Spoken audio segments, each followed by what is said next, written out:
오늘 함께 나눌 하나님의 말씀을 다시 한번 제가 읽어드리도록 하겠습니다. 시편 25편 14절 말씀인데요. 여호와의 친밀하심이 그를 경외하는 자들에게 있으며 그의 언약을 그들에게 보이시리로다. 아멘. 오늘 친밀함, 행복의 시작이라는 제목으로 말씀 증거하도록 하겠습니다. 며칠 전 거리를 지나다가 한 교회 앞에 걸린 현수막 문구를 보고 큰 감동을 받았습니다. 힘들어 죽겠네가 아니라 힘들지만 죽게 있네. 일종의 언어 유희지요. 발음은 비슷한데 의미가 너무 다릅니다.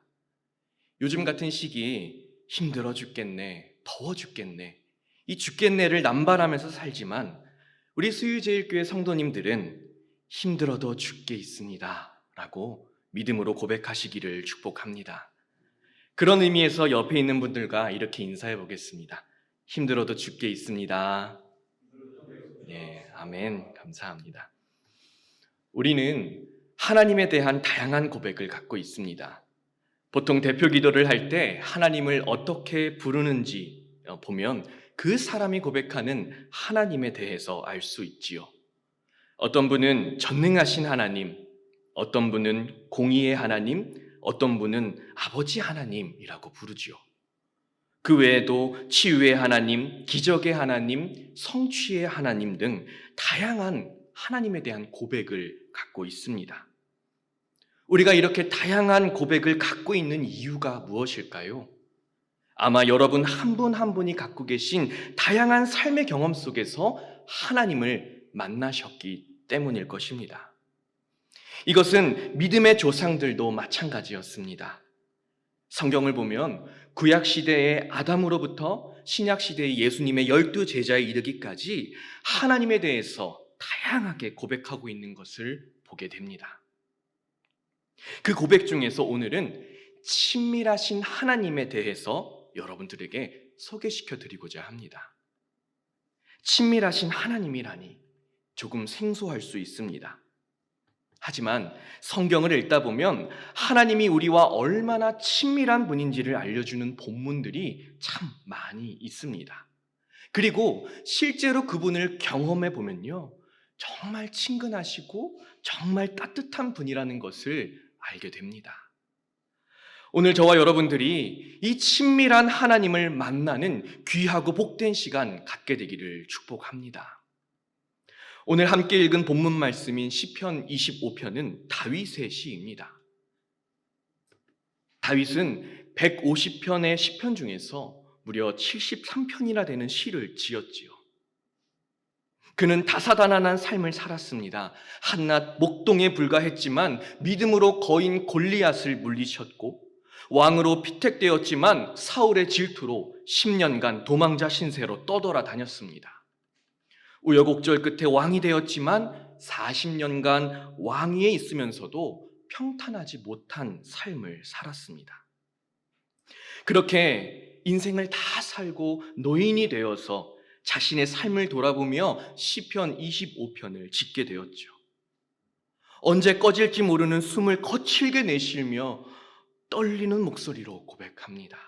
나의 친밀하신 주 하나님. 보통 유언을 남긴다고 한다면 가장 중요한 말을 하게 되어 있습니다. 그런데 놀랍게도 다윗뿐만 아니라 모세, 여호수아, 또 예수님의 동생 야고보와 같은 신앙의 대선배들도 하나같이 유언으로 하나님은 친밀하신 분이다, 하나님은 우리와 가까이 계신 분이다라고 고백합니다. 성경을 잠시 살펴볼까요? 신명기 4장 7절입니다. 우리 하나님 여호와께서 우리가 그에게 기도할 때마다 우리에게 가까이 하심과 같이 그 신이 가까이 함을 얻은 큰 나라가 어디 있느냐. 여호수아 23장 8절입니다. 오직 너희의 하나님 여호와께 가까이 하기를 오늘까지 행한 것 같이 하라. 야고보서 4장 8절입니다. 하나님을 가까이 하라. 그리하면 너희를 가까이 하시리라. 어떤가요? 하나님께서 친밀하신 분이라는 성경적인 근거가 충분히 있습니다. 특히 오늘 본문에 사용된 이 친밀함을 뜻하는 히브리어 단어는 소드입니다. 우리 한번 따라해 볼까요? 소드. 이 단어는요, 대화를 나누다, 비밀을 말해주다, 숨김없이 막역하게 지내다 등 다양하게 번역이 될 수가 있습니다. 보통 대화를 나누고 비밀을 말하고 숨김없이 지내는 사람들이 누구죠? 가족이나 친구나 연인입니다. 아주 친밀한 사이이죠. 인간관계에서 친한지 안 친한지를 확인하려면 몇 가지 질문만 해보면 됩니다. 그 사람과 아무 말 없이 앉아 있어도 전혀 어색하지 않은가? 그 사람이 어떻게 지내는지 자주 궁금한가? 그 사람에게 뭔가 자꾸 주고 싶은가? 오랫동안 그 사람과 함께 있어도 시간이 아깝지 않은가? 이 질문에 네라고 대답하는 사이라면 그 관계는 소드의 관계입니다.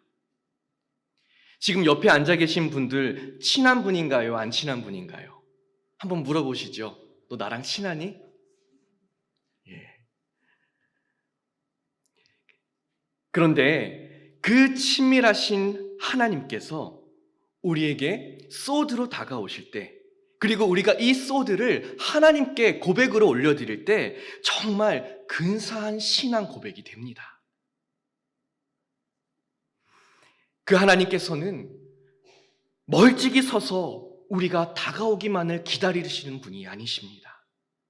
오히려 그분께서 먼저 우리에게 찾아와 주십니다. 다가오시고 말을 걸어 주십니다. 우리가 쭈뼛쭈뼛 쑥스러워서 어떻게 말을 걸까 망설이고 있을 때에 성큼 다가오셔서 내 사랑하는 딸아, 내 사랑하는 아들아 말을 걸어 주십니다. 심지어는 냄새나고 상처 입고 버려진 심령에게는 더 가까이 다가오십니다. 어느 누구도 거들떠보지 않을 것 같았는데 우리 하나님의 시선은 오히려 그 인생에 집중되어 있으십니다. 하나님은 지금 저와 여러분과 같은 인생에게 더욱 가까이 다가오는 분이신 줄로 믿습니다. 다윗은 그렇게 하나님을 경험했습니다. 그가 들판에 목동일 때도 하나님은 그에게 다가오셨고, 그가 높은 왕의 자리에 있을 때도 하나님은 그에게 다가오셨으며, 쫓기고 도망가고 동굴 속에 숨어 있을 때도 하나님은 그에게 가까이 다가오셨습니다. 심지어 왕으로서는 해서는 안 될 죄를 저질렀을 때도 하나님은 가까이 다가오셨습니다. 그리고 하나님은 다윗뿐만 아니라 하나님께서 사랑하시는 우리 모두에게 가까이 다가오시기 위해서 인간의 몸으로 이 땅에 오셨습니다. 바로 임마누엘이신 예수 그리스도입니다. 하나님이 우리와 함께 계시려고 다가오신 놀라운 사건인 줄로 믿습니다. 지금도 예배를 드리는 여러분 옆에 가장 가까이 계신 분이 누구십니까? 바로 하나님 아버지이십니다. 실은 이 주제로 3주 전에 새벽 예배 설교를 했었습니다. 그런데 친밀하신 하나님이라는 이 고백이 너무 은혜가 되어서 하루 종일 묵상하고 또 묵상했습니다. 시중에 하나님의 친밀함과 관련된 책을 몇 권 구매해서 읽어보기도 하고, 또 다른 성경 번역본들은 이 구절을 어떻게 번역하는지 살펴보게 되었습니다. 그런데 다른 번역으로 묵상을 하니까 은혜가 더 깊어지더라고요. 기회가 된다면 우리 수유제일교회 성도님들에게 꼭 나누고 싶었는데 오늘 기회가 되어서 그 번역들과 묵상을 소개시켜드리고자 합니다. 먼저 NIV 성경은 이렇게 번역합니다. The Lord confides in those who fear Him. He makes His covenant known to them. 발음이 좀 구수하죠?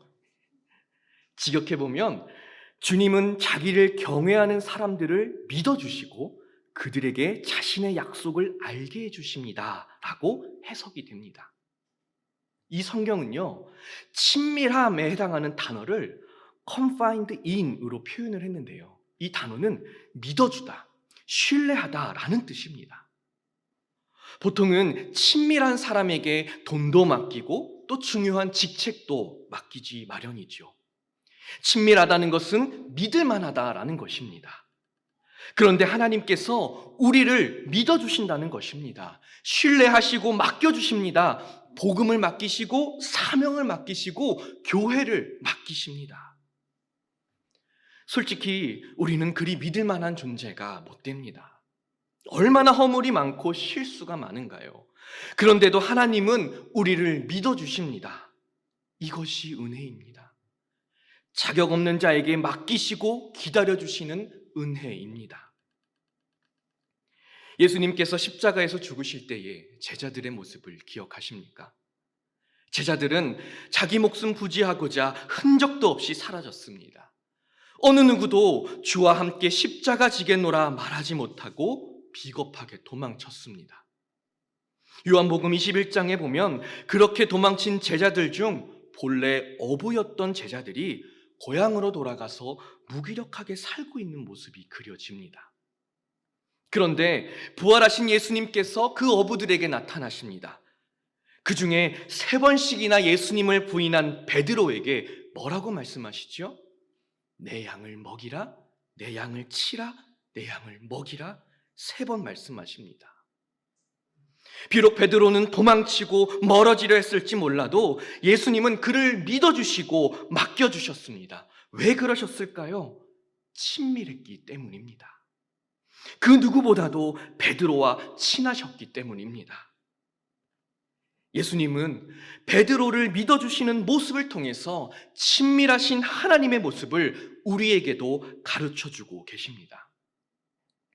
만약 저와 여러분들이 이 믿어주시는 하나님, 친밀하신 하나님을 경험하게 된다면 삶에 맡겨지는 모든 일에 감사할 수 있게 됩니다. 내가 능력이 되고 지식이 높아서, 즉 자격이 있어서 맡겨지게 된 것이 아니라 믿어주시는 하나님, 친밀하신 하나님께서 내게 맡겨주셨다는 것을 알게 되기 때문입니다. 오늘 저와 여러분들이 믿어주시는 하나님을 만나시게 되기를 축복합니다. 다음으로 현대인의 성경은 이렇게 번역합니다. 여호와께서는 자기를 두려운 마음으로 섬기는 자들에게 친밀감을 가지시고 그 약속의 비밀을 그들에게 보이실 것이다. 또 비슷하게 킹 제임스 버전은 이렇게 번역을 하는데요. The secret of the Lord is with them that fear him, and he will shew them his covenant. 여기서 친밀함에 해당하는 단어를 The secret of the Lord, 즉 하나님의 비밀이라고 번역을 합니다. 언뜻 보면 친밀함과 비밀이 연관성이 없게 느껴질 수 있습니다. 하지만 인간관계를 생각해 보면 친한 사이는 숨김이 없고 모든 것을 다 보여줄 수가 있지요. 마찬가지로 하나님의 친밀함은 우리가 감히 알 수도 없는 놀라운 비밀을 깨닫게 합니다. 무림고수, 요리고수, 기술 장인들은 제자들에게 노하우를 알려주는 것 같아도 정작 중요한 비법은 잘 공개하지 않는다고 하지요. 스승과 제자 사이가 아무리 가깝다고 해도 비밀을 선뜻 내어주지는 못합니다. 그러나 친밀하신 하나님은 뚜껑을 활짝 열어서 그분의 마음과 계획을 낱낱이 알려주십니다. 우리는 그것을 계시라고 하는데요. 헬라어로는 아포칼립시스라고 합니다. 이 단어는 본래 비밀을 폭로하다, 손에 감추인 것을 펴서 보여주다라는 의미입니다. 그렇다면 친밀하신 하나님께서 알려주시는 비밀의 핵심이 무엇일까요? 바로 구원입니다. 예수 그리스도입니다. 하나님은 그분을 바라보는 모든 영혼에게 예수를 알게 하고 믿게 하는 것입니다. 세상에서 가장 복되게 사는 삶의 비법을 깨닫게 해주시는 것입니다. 요즘 워라벨이라는 용어가 인기입니다.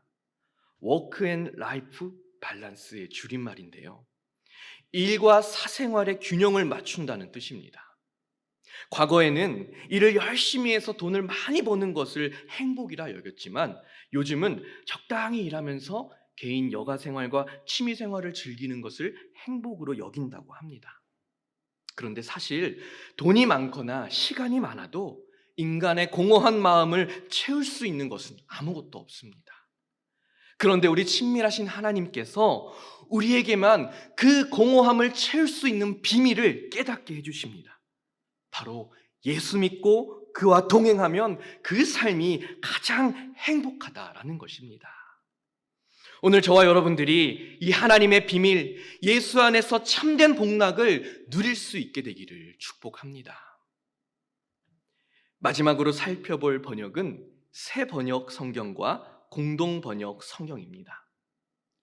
새 번역에는 주님께서는 주님을 경외하는 사람과 의논하시며 그들에게 주님의 언약의 진실함을 확인해 주신다라고 이 소드를 의논하신다라고 번역했습니다. 또 공동 번역은 당신을 경외하는 사람에게는 당신의 생각을 털어놓으시고 당신의 계약을 가르쳐 주시리라고 이 소드를 생각을 털어놓는다라고 번역을 했습니다. 친밀하신 하나님은 의논하시고 생각을 털어놓으시는 분이십니다. 참 좋은 표현이지요. 저는 우리 담임 목사님과 시간을 가지면서 목사님께서 저를 따로 부르셔서 목사님의 생각을 저에게 털어놓으시고 제게 의견을 물어보시면 그게 그렇게 기분이 좋더라고요. 제 의견이 별 도움은 되지 못할지라도 같은 문제를 놓고 고민했다는 것 자체만으로도 목사님과 정말 가까워진 것 같은 느낌을 받습니다. 인생을 살면서도 손 윗사람, 권위 있는 누군가와 머리를 맞댄다는 것이 삶의 큰 활력이 됩니다. 하물며 그 대상이 하나님이라면 어떨까요? 하나님은 우리를 강압적으로 다루지 않으십니다. 꼭두각시 인형처럼 우리를 조종하는 분도 아니십니다. 어리숙하고 부족함에도 불구하고 우리의 결정을 존중해 주시는 분인 줄로 믿습니다. 그런데 이따금씩 보면 하나님은 설득의 대가시다라는 생각을 하게 됩니다. 분명 내 뜻과 내 생각은 A였는데 하나님께서는 성경 말씀과 여러 환경을 통해서 B를 제안해 주십니다. 얘야, 너는 그렇게 생각하는구나. 그런데 내 생각은 이건데 넌 어떻니?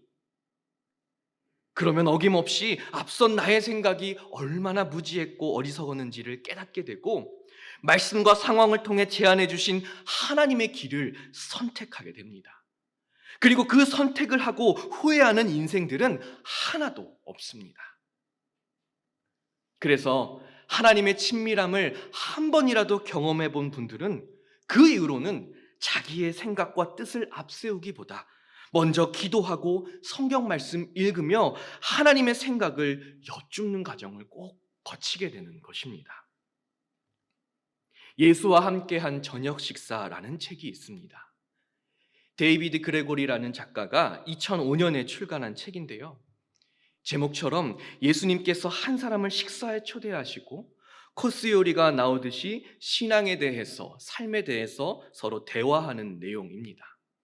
그리고 불신자였던 주인공이 이 예수님과의 대화를 통해서 신앙을 갖게 되고 삶이 변한다는 결론으로 끝나게 됩니다.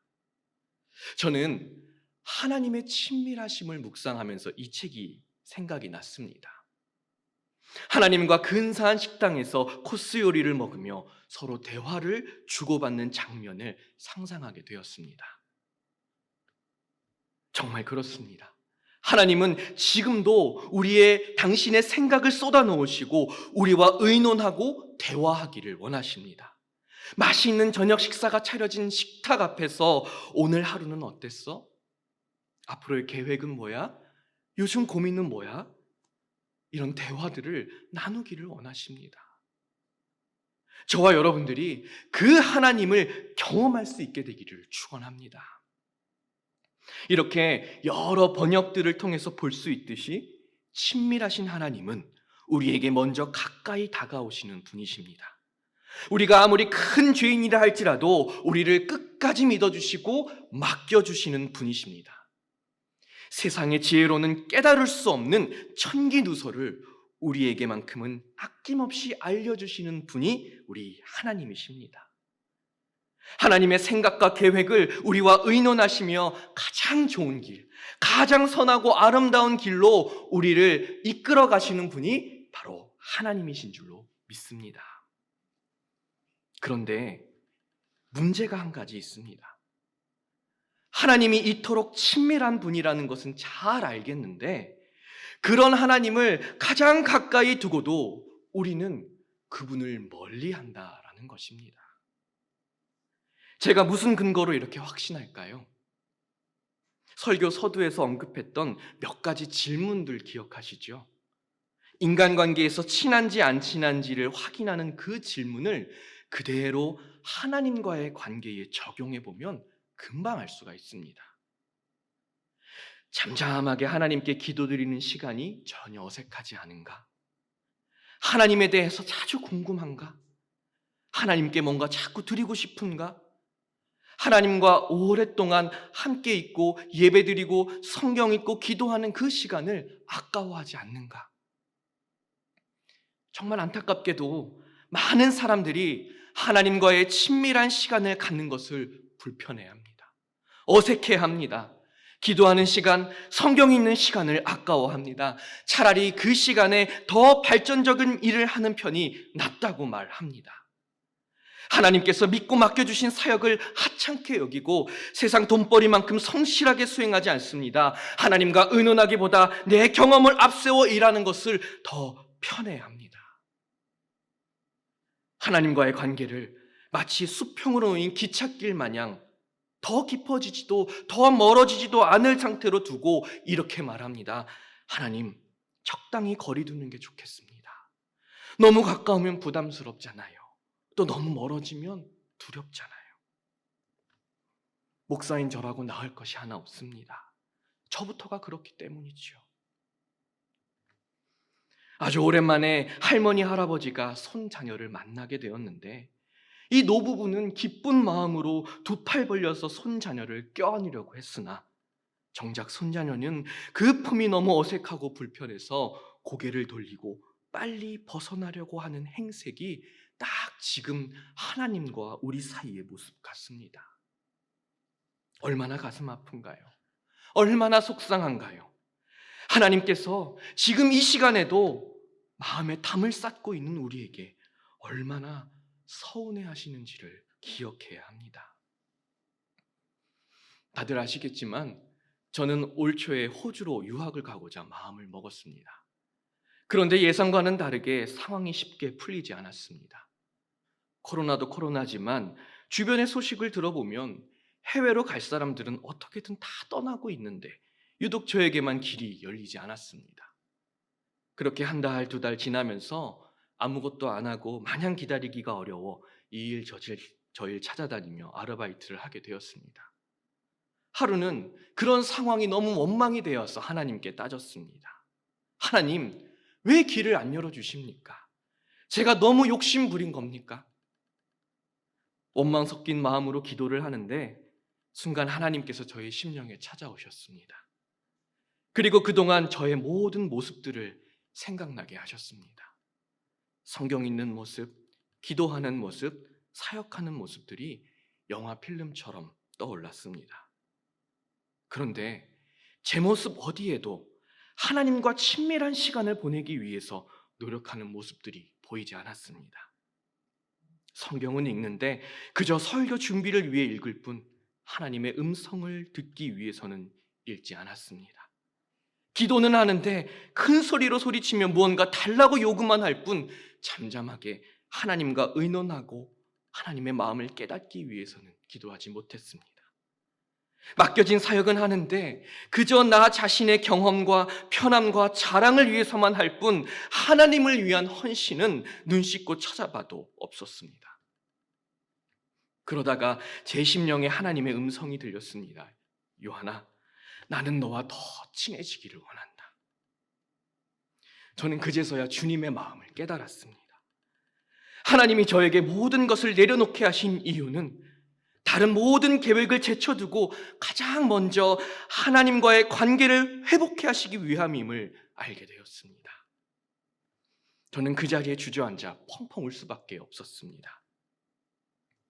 사랑하는 여러분, 하나님은 이미 우리 곁에 성큼 다가와 계십니다. 그리고 끊임없이 우리와 친밀한 교제를 나누고 싶어 하십니다. 그런데 우리의 시선은 하나님이 아닌 세상을 향해 있지는 않은가요? 그러면서도 문제가 생기고 어려움이 찾아오면 왜 나에게 이런 문제가 찾아오고 어려움이 찾아왔느냐고 하나님께 원망하고 있지는 않은가요? 그런데 그럼에도 불구하고 하나님은 끝까지 우리를 붙잡으시고 놓지 않으십니다. 이기적이고 고집불통인 우리와 어떻게든 더 친밀해지시고자 지금도 우리 심령의 문을 두드리고 계십니다. 볼지어다 내가 문 밖에 서서 두드리노니 누구든지 내 음성을 듣고 문을 열면 내가 그에게로 들어가 그와 더불어 먹고 그는 나와 더불어 먹으리라. 이제는 우리가 마음을 돌이킬 때가 되었습니다. 친밀하신 하나님을 만나고 그분이 주시는 귀한 선물, 축복, 영생의 복락을 충만히 누릴 때가 되었습니다. 더 이상 고개 돌리지 마시고 주님을 바라보시기를 축복합니다. 친밀함을 회복하면 행복이 시작된다는 것을 꼭 마음에 새기시기를 예수님의 이름으로 축원합니다. 기도하겠습니다. 친밀하신 하나님 아버지는 우리 곁에 항상 계심을 믿습니다. 때로는 우리 눈이 저 멀리 다른 곳을 바라보고 있을 때에도 하나님의 시선은 항상 우리를 향해 있음을 믿습니다. 친밀하신 하나님, 지금 이 시간에도 아직 아버지의 따스한 시선을 눈치채지 못하고 삶의 무게와 아픔에 눈물을 흘리고 있는 자녀가 있다면 그들의 마음의 눈을 열어 아버지를 보게 하여 주시고, 식어져 버린 믿음으로 무력한 일상을 보내고 있는 자녀 있다면 불같은 성령 다시 경험토록 인도하여 주옵소서. 그리고 항상 변함없이 아버지 곁에 머물며 신실하게 신앙생활하고 있는 자녀들은 그 복된 삶을 꼭 붙잡고 놓치지 아니하도록 그 삶을 주장하여 주옵소서. 우리 수유제일교회 모든 성도들과 가정이 친밀하신 하나님과 동행하는 행복한 삶을 영위할 수 있게 도와 주옵소서. 이 모든 것 우리 구주 예수 그리스도의 이름으로 기도드리옵나이다. 아멘. 지금은 우리 구주 예수 그리스도의 은혜와 친밀하신 하나님의 사랑과 항상 함께해 주시는 성령님의 교통하심이 날마다 주께로 더 가까이 나아가는 수유제일교회 모든 성도님들과 영상으로 함께 예배드리는 모든 주의 자녀들에게 이제로부터 항상 함께 하시기를 간절히 축원하옵나이다. 아멘.